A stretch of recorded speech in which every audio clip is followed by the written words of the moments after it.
World test championship final में जो है भारत जो है उससे भी बाहर हो गया है और ऑस्ट्रेलिया उसमें क्वालिफाई कर गया है। तो 3-1 से ये जो है सीरीज जो है ऑस्ट्रेलिया ने अपने नाम अपने कर लिए है। बड़ी वजह अगर देखा जाए जो ऑस्ट्रेलिया में भारत की हार हुई है वो हम आपको बताते हैं। दरअसल यहाँ पर एक बहुत बड़ा कारण बताया जा रहा है, जो टॉप और मिडिल ऑर्डर जो है वो बुरी तरीके से यहाँ पर फ्लॉप हो गया है। ये हम आपको बता दें, जो 5 बड़ी वजह है वो एक एक करके आपको बताते हैं। इस जो मैच जो है भारत हारा है, इसके अलावा आपको बता दें कि देखिए पहली ये वजह है टॉप और मिडिल ऑर्डर जो है वो बुरी तरीके से फ्लॉप रहा है। इसके अलावा रोहित शर्मा और विराट कोहली का जो बल्ला है वो कहीं ना कहीं यहाँ पर चलता हुआ नहीं दिखा, ये भी एक वजह है हार का। तीसरी एक वजह बताया जा रहा है कि जो पुजारा है और रहाणे हैं उनकी कमी कहीं ना कहीं इन मैचेस में देखने को मिली है।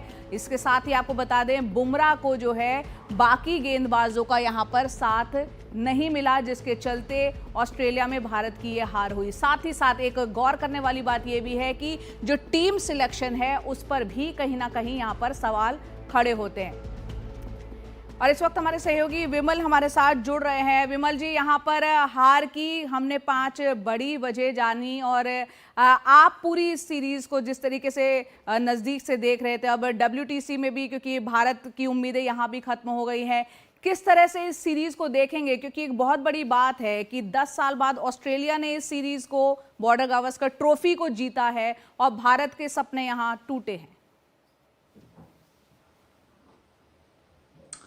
देखिए, मैं अभी गावस्कर साहब को सुन रहा था, इरफान पठान को सुन रहा था, और जो वजह है आपने बताई वो तो बहुत ही ऑब्वियस रीजन है जिसकी वजह से टीम इंडिया हारी है। और मोहम्मद शमी की कमी खली है, batter top order batter flop रहे हैं, टीम सिलेक्शन, एक बहुत सारी बातें जो हैं जो गावस्कर कह रहे हैं वो एक प्रोसेस की बात कर रहे हैं। क्या यही जो टीम है न्यूजीलैंड के खिलाफ हमने विकेट गंवाया, क्या हमारे कोचिंग स्टाफ ने किया, क्या उनको बताओ, अगर कई बार गेंद बहुत अच्छी होती है तब बल्लेबाज आउट होता है, लेकिन अगर आप सेम तरीके से एक एवरेज या एवरेज से थोड़ी अच्छी गेंद पे आप आउट हो रहे हैं, बैट्समैन इंप्रूव नहीं कर रहा है, तो कोचिंग स्टाफ का रोल क्या रहा? ये बहुत इंपॉर्टेंट बात उन्होंने कही है। उन्होंने ये भी कहा कि जो हमारे स्टार बैट्समैन हैं वो कब, अभी 23 जनवरी से शुरू होने वाला है रणजी का मैच, तो क्या उसमें वो हिस्सा लेंगे? अगर आप red ball cricket domestic level पे नहीं खेलेंगे, आप सीधे जाएंगे वहां पे। अभ्यास की कमी की ओर उन्होंने साफ इशारा किया है, कोचिंग स्टाफ की ओर उन्होंने साफ इशारा किया है। बहुत ही गुस्से में थे, उन्होंने यहाँ कहा कि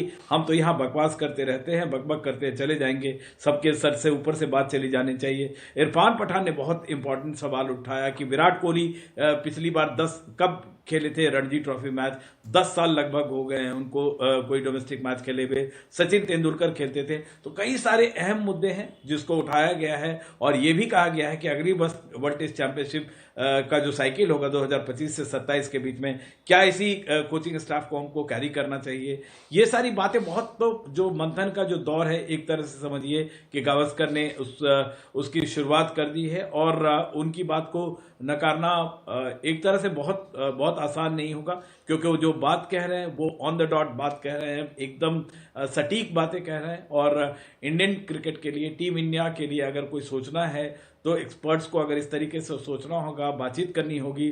और कई सारे इशारे हैं, मतलब कमियां ऐसी नहीं है कि जो कि आपको एक आम क्रिकेट फैन भी बता सकता है कि ये कमी देखी, मोहम्मद शमी नहीं थे, तीसरे बॉलर की कमी देखी, इस तरह की बातें हैं। लेकिन एक जो प्रोसेस की बात है, एक एक्सपर्ट्स कह रहा है जिसने इंडियन क्रिकेट के लिए अपनी जान लगा दी, पूरा जीवन लगा दिया, इन जैसे बातों को सुनने की जरूरत है, उस पर काम करने की जरूरत है और ओवरऑल की जरूरत नजर आ रही है।